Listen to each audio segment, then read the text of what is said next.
Hello, how are you doing? I'm fine. I'm opening my own cafe soon. And how are you? How is Elio and the kids? Oh, we're fine.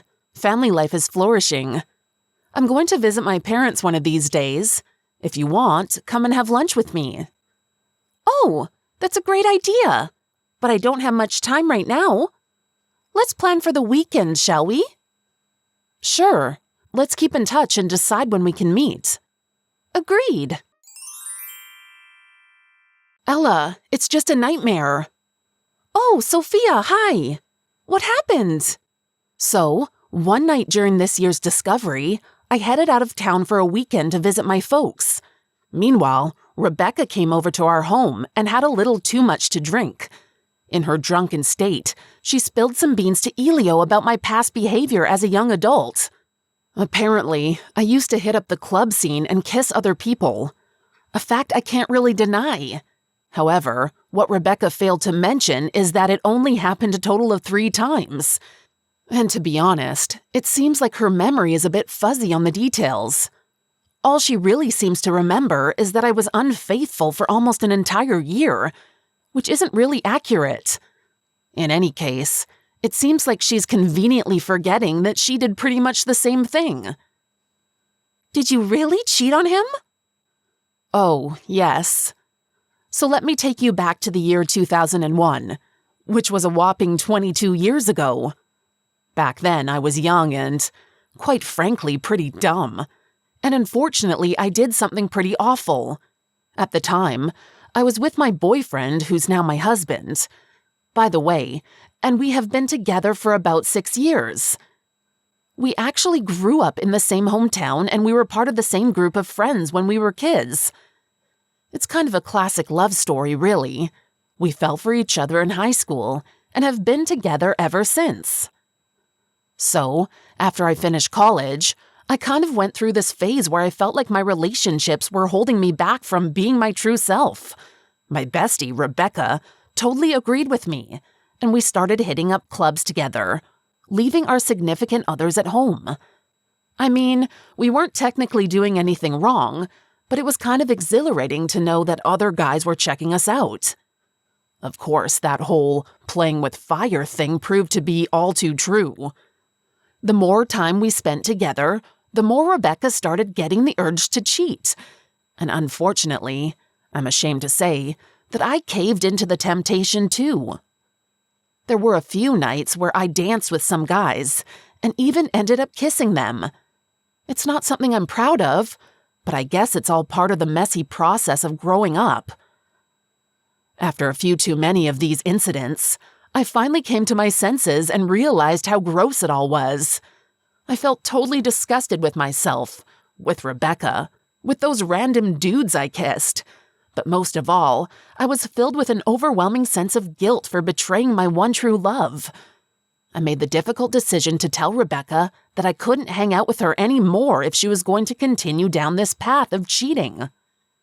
To her credit, she understood and put an end to it too. Of course, even though I was all about morality and doing the right thing, I just couldn't bring myself to confess to my husband what I had done. I mean, we ended up getting married and having 4 kids together, and I was terrified of losing him. So yeah, it's definitely not my proudest moment, but I guess we all make mistakes in life. I understand. What happened next when he found out about your betrayal from Rebecca? So, the next day I went home and my husband wasted no time in getting straight to the point. He asked me point blank if I had ever cheated on him. From the look in his eyes, I knew he already knew the answer. I was so scared by how calm he was about the whole thing. It was completely out of character for him. I mean, this is a guy who's usually super proud and charismatic, but in that moment he was a completely different person. He seemed totally detached from our relationship, and even from me. Then he dropped on me and said he wanted to do DNA tests for all our children. I mean, I was totally taken aback by that, but I agreed to do it because I knew they were his. Just to be clear, he's the only guy I've ever slept with, so there was never any doubt in my mind that they were his kids. It was a really tough and emotional time for us. I sympathize with your situation. It was so long ago. What difference does it make now? I understand that I'm very guilty before Elio, but I was so young and stupid.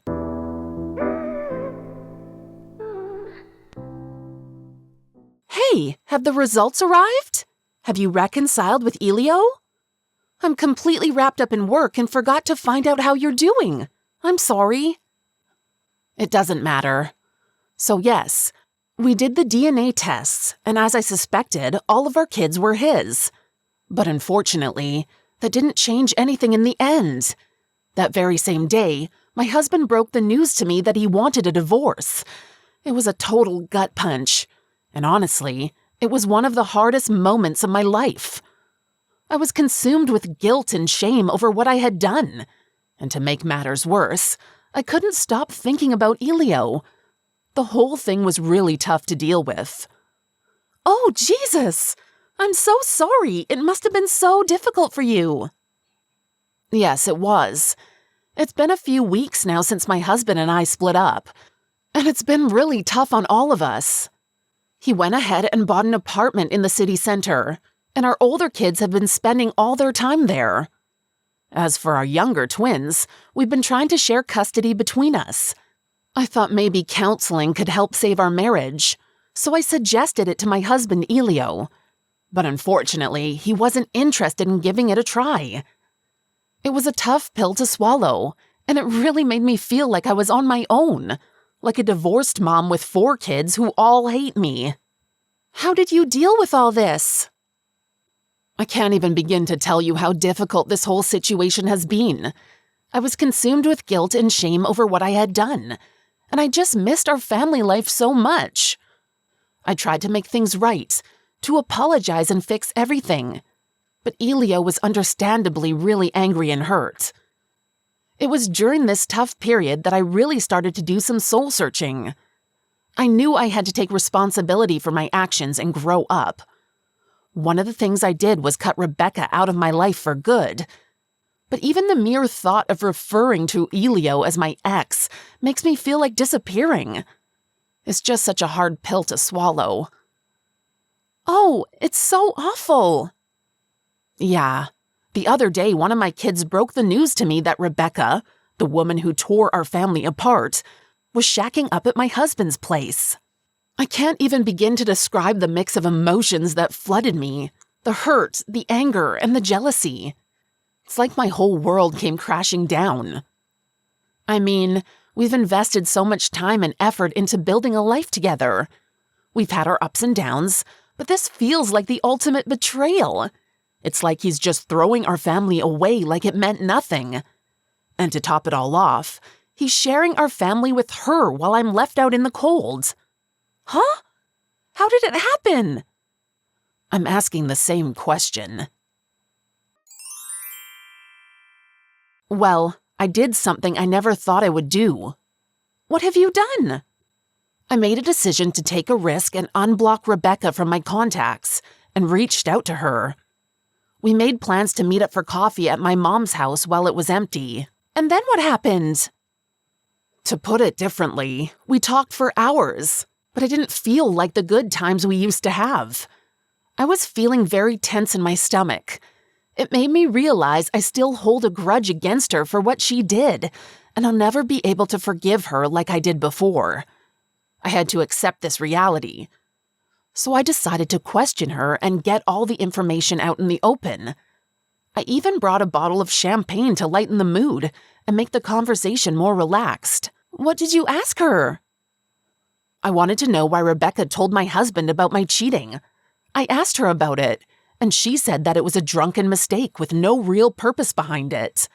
She didn't even remember it happening, but she remembered my son acting distant with her the next day. My husband later explained what she had said. That's so reckless of her. What about after the exposure? After I admitted to my husband that I cheated, he confronted Rebecca about what she said. She later texted him, claiming she was drunk and confused. But my husband already knew the truth. He connected her to my lies and wanted to be free from her. He confronted her a day or so after I did, as he couldn't handle the connection between her and my infidelity. But how is she able to contact him after he blocked her? He didn't go as far as blocking her, but he made it clear that he didn't want her to reach out to him anymore. She assured him that she would stay away from both him and their children. But after 3 months, she reached out to him again. She had gotten help for her recovery and wanted to apologize for all the hurt she caused. They had a conversation and started communicating again. I see. And what about her sleeping at his house? She explained that due to her struggles with alcoholism, it was hard for her to be alone during the winter, and she needed someone to keep her company. She clarified that she sleeps in the guest bedroom, and that she and Elio don't drink together or have any romantic involvement. She also apologized for any confusion that may have affected my twin daughters, and assured me that she and Elio were not together. She emphasized that there was no grand plan to steal him away from me, and that I still have a chance. However, I felt the need to confirm everything for myself. Did she ever sleep with him? In the aftermath of the divorce, they met up a few times to vent their frustrations. Rebecca assured me that there was nothing for me to worry about, since they never tried to pursue a relationship. She explained that there was too much animosity and baggage between them for it to work out, and that she didn't even consider him her type. Hearing her say that made me cry, and she cried and apologized as well. I must have told her countless times how much I hated her. The truth is, I hate her more than I ever realized. She knows how much I love and need Elio, and yet she still manages to cause trouble, no matter how much it hurts me. After that, I told her to leave and unblocked her. She wants to be a part of my life again, but I just can't bring myself to forgive her. I understand your position. It is impossible to maintain normal communication with a woman who sleeps with a man you love.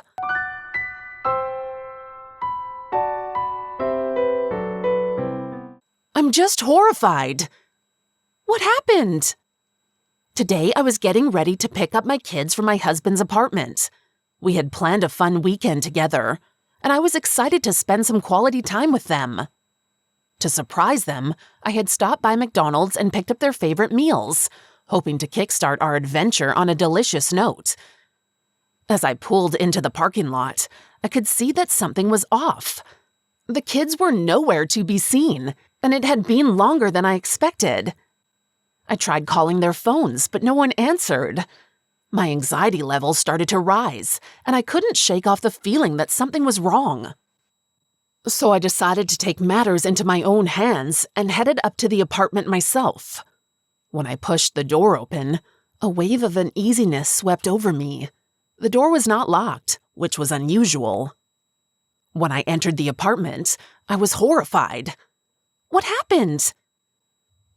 As I looked around the apartment, I couldn't help but notice the unmistakable signs of another woman's presence, from the fluffy slippers in the hallway to the array of bottles and creams in the bathroom. It was clear that these belongings belonged to Rebecca. My anger starts to boil over, and the feeling of betrayal crept up inside me. Filled with hatred and aggression, I stormed into the bedroom to confront Elio, ready to let him have it. But what I saw next was the worst kind of shock. There on the bed, in a tight embrace, were Elio and Rebecca. They didn't even flinch when I barged in, and calmly greeted me as if it was the most natural thing in the world. I was hurt beyond belief. The pain was too much to bear, and I couldn't hold back the tears that started streaming down my face.